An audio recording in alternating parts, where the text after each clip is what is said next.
దయామయుడైనటువంటి దేవాది దేవునికి స్తుతి స్తోత్రము కలుగును గాక. నిజముగా ఆయన ఎంతో దయగలవాడు.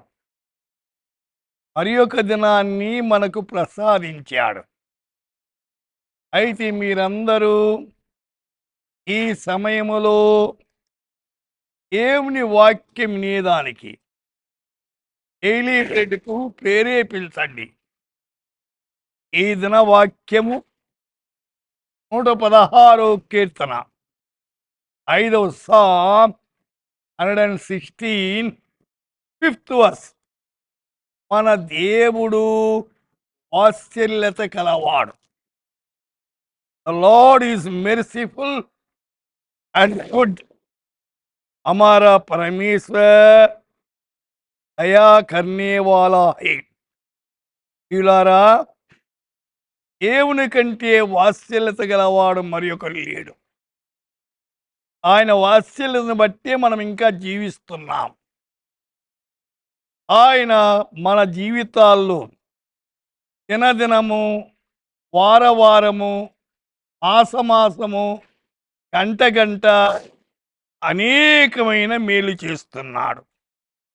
ఆయన వాత్సల్యతను చూపుతున్నాడు. కీర్తనకారు 103లో 8వ వచనం, సామ్ 103:8. యెహోవా దయా దాక్షిణ్య పూర్ణుడు, దీర్ఘశాంతుడు, కృపా సమృద్ధి గలవాడు. ఆయన దయగలవాడు, అయితే దీర్ఘశాంతము గలవాడు, కృప కలిగినవాడు. అలాంటి దేవుడు మనను నడిపిస్తూ ముందుకు సాగింపజేస్తున్నాడు. ఎంతో మనం కృతజ్ఞత కలిగి ఆయన కొరకు జీవించవలసిన వారమై ఉంటున్నాం.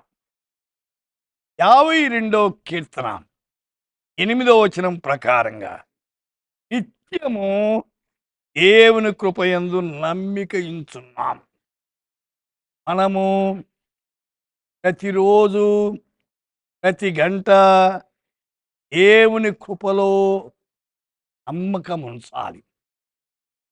అయితే నమ్మకము చెడిపోకూడదు, అపనమ్మకం రానియకూడదు. దేవుని మీద నమ్మిక ఉంచితే దేవుడు మనల్ని కాపాడుతాడు.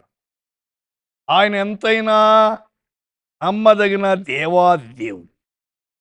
ఆయన వాత్సల్యత గలవాడు. సోదరి, సోదరుడా, ఈ జీవితంలో దేవుని యొక్క కృపకు దూరం కావద్దండి. దేవునికి దగ్గరగా ఉండండి. మీ సమస్యలన్నిటికీ పరిష్కారం ఆయనే. ప్రార్థన చేద్దాం. పరిశుద్ధుడా, వింటున్న శ్రోతలను మీరు కనికరించండి. మీ కృపా సహాయము, వాత్సల్యతను వారికి దయచేయండి. వారి అక్కరలు తీర్చండి. మీరు వారి గృహములో నివసించండి. వారు ఏ కార్యాలు తలపెట్టారో ఆ కార్యాలన్నీ సఫలీకృతము చేసి మీ నా మహిమ కొరకు వాడుకొనమని యేసు నామమున ప్రార్థిస్తున్నాము తండ్రి. ఆమేన్.